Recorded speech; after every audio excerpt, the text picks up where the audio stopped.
It will surprise most skeptics that James Randi is not the first magician to offer an unwinnable cash prize in order to gain self-serving publicity. Far from it. He is only a pale imitator of a line of magicians doing this.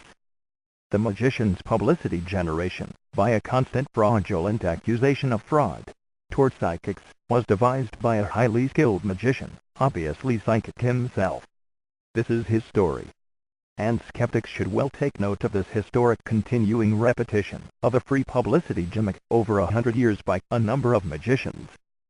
Joseph Dunninger, 1892 to 1975, New York, USA.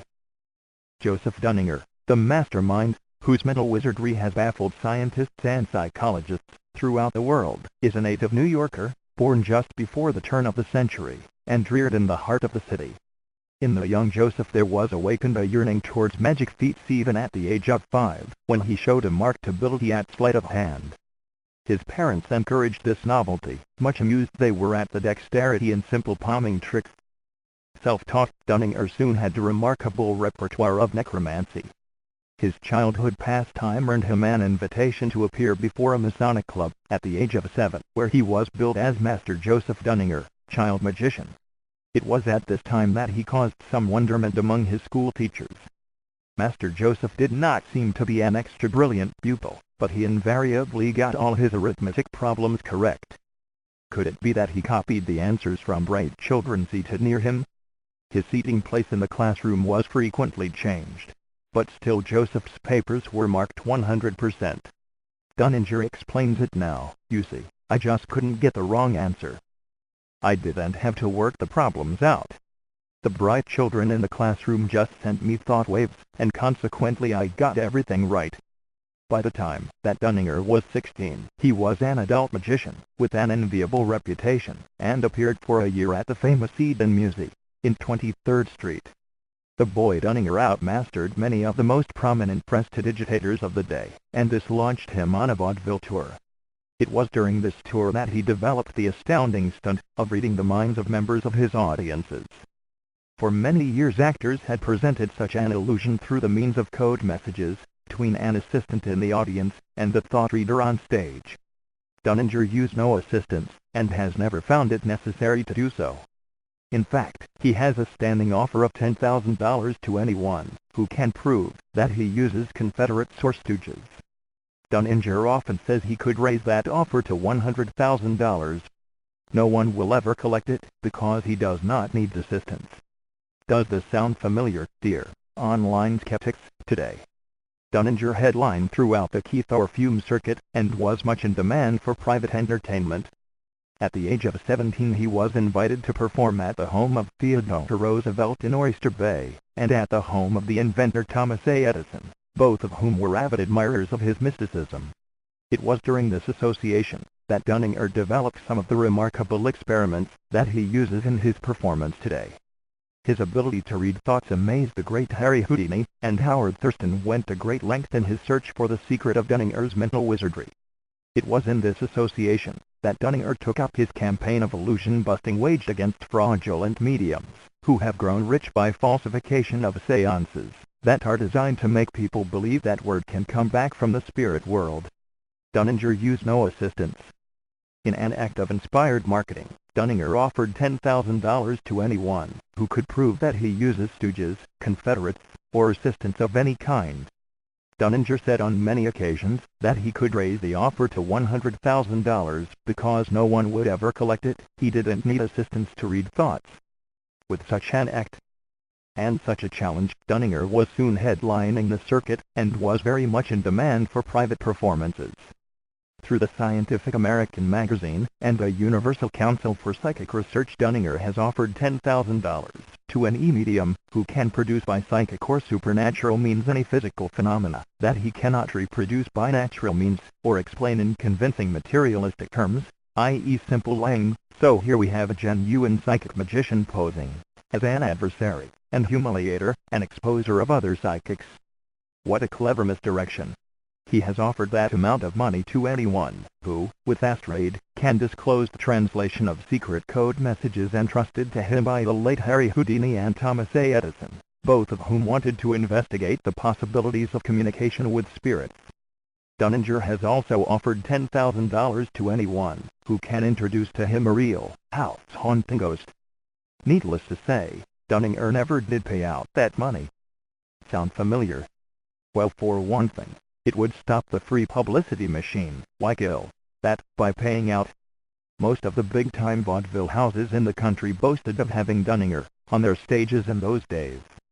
Before long his single became a troupe of 50, with Dunninger, the mastermind of mental mystery, presenting a full evening's entertainment which included all manner of amazing illusions. Many of the acts he created in the repertoire of magicians now appearing before the public today. It is said that Dunninger has created more illusions than any other inventor of this type of entertainment now alive. He has toured the world east and west, reading the thoughts of princes, Pope Pius XII, and had been invited to the White House 6 times for presidential parties, at which times he read the minds of the presidents. When commercial radio started, Dunninger was the first paid entertainer to go on the air. His air debut was in a demonstration of hypnosis by radio. He was then heard in the role of a psychic detective, but neither of these features caught on.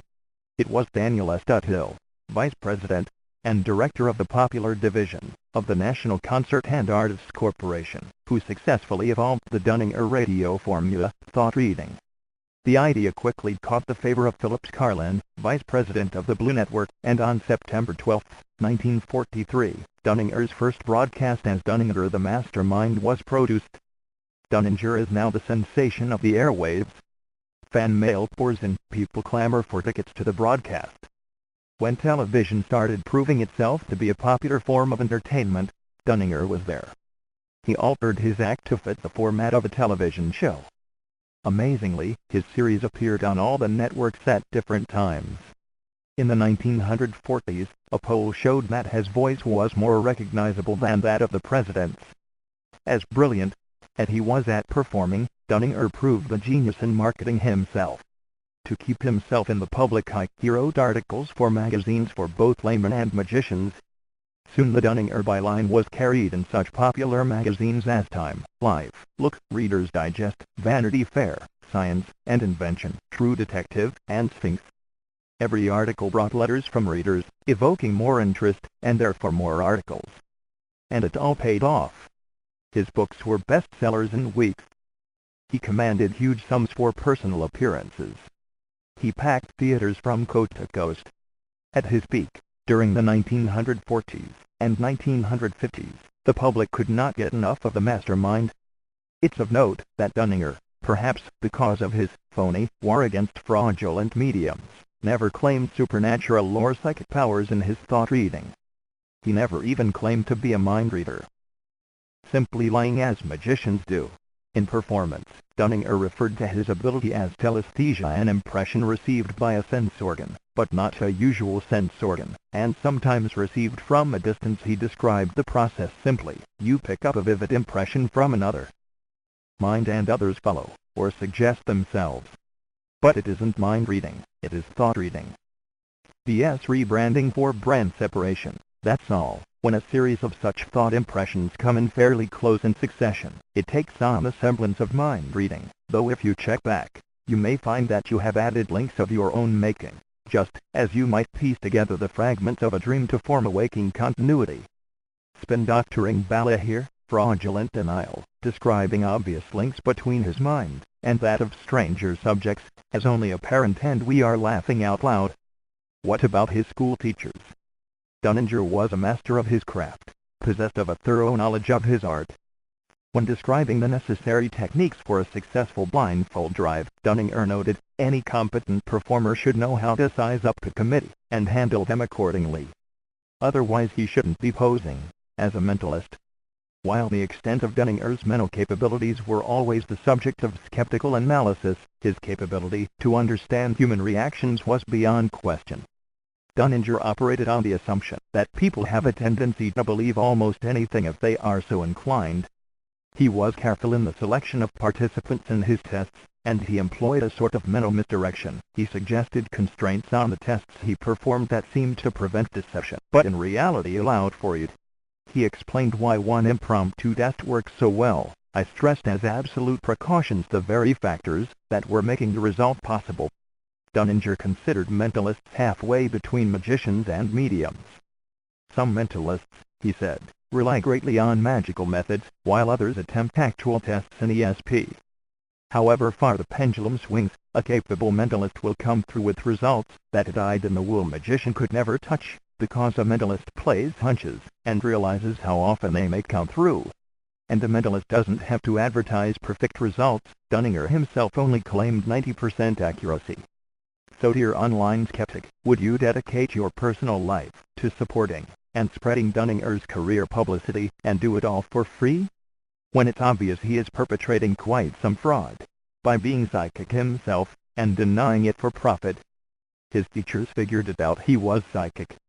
What would you prefer to believe, his teachers, who were honest and validated his ability, or later his own self-publicity denials and fraudulent accusations of fraud against other psychics? Houdini copied his successful scam, posting an unwinnable prize, making fraudulent claims of fraud against psychics, etc., and admitted that he cheated to make genuine psychics look bad to augment his own prestige. It's essentially morally criminal behavior, but it's so entertaining, right? Dear skeptic, would you devote your life to supplying free support and publicity to a stage entertainer like Houdini? And would you believe every word these magicians say, and never question it, knowing full well they publicly admit to lying about a good many things? Would you still applaud them, taking their word as gospel? Vast numbers of online pseudoskeptics, defined in Wiki, today, in lockstep, do all of the above, for James Randi. Parroting his magician's stage lines as true facts, while he openly admits to lying in his book, Flim Flam, and he vows to never pay out there, etc. It's so familiar. Dunninger all over again, by a very pale imitator. Are you happy to be an unwitting dupe, providing for lifetime support, with religious zeal, to a dishonest stage entertainer? Emulating their onstage behavior, at your own personal level, in your daily life. It's not okay to say yes to that, because, what would you think of yourself, for doing this? Or another person like you, another skeptic? Would you employ such a dishonest person in your shop? On the till? Would you trust anyone else, with your precious money, who militantly advocates this magician's kind of dishonest behavior? Another skeptic. Trust them with a gun? Your car? Your credit card number? Your bank account details? Could you pass a job interview militantly advocating the magician's dishonest battle cry? Who would hire you? It's not practical, dear skeptic, or realistic, to attempt to emulate these stage magicians' behavior in your daily life, as so many attempt to do, online. It's a disaster. Fraudulently accusing others of fraud. Start with your mother. Try it on the boss at work. Try making friends that way. And practicing this socially abrasive conduct daily on the net is simply feeble-minded, dear skeptics. Magicians are entertainers. You are not, dear skeptic. And it's different. There are no rules for stage magicians. But civilized behavior, man-in-the-street social rules, are the most productive for you, dear skeptic. It's common sense. Suggestion. Become a collector of useful information. A folder on your desktop. Try being kind to somebody online, a scientific experiment for you. It starts with giving information, help, or support to others, when you know something they don't, on the net. Flick them a link or a JPEG, or something. Do it daily. The payback can be awesome.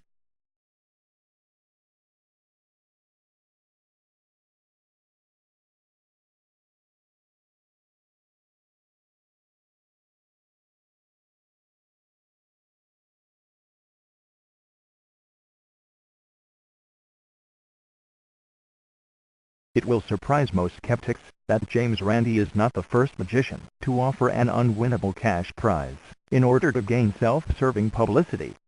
Far from it. He is only a pale imitator of a line of magicians doing this. The magician's publicity generation peaks even at the age of 5, when he showed a marked ability at sleight of hand. His parents encouraged this novelty, much amused they were at the dexterity and simple palming tricks. Self-taught, Dunninger soon had a remarkable repertoire of necromancy. His childhood pastime earned him an invitation to appear before a Masonic club at the age of 792 to 1975, New York, USA.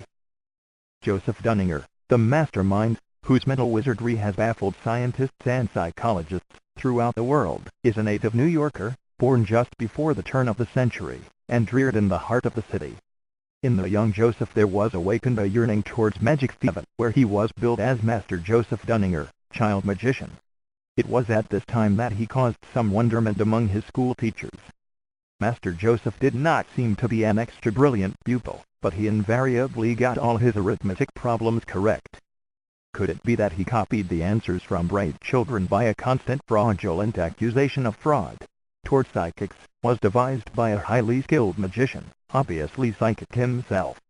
This is his story, and skeptics should well take note of this historic continuing repetition of a free publicity gimmick over 100 years by a number of magicians. Joseph Dunninger, 18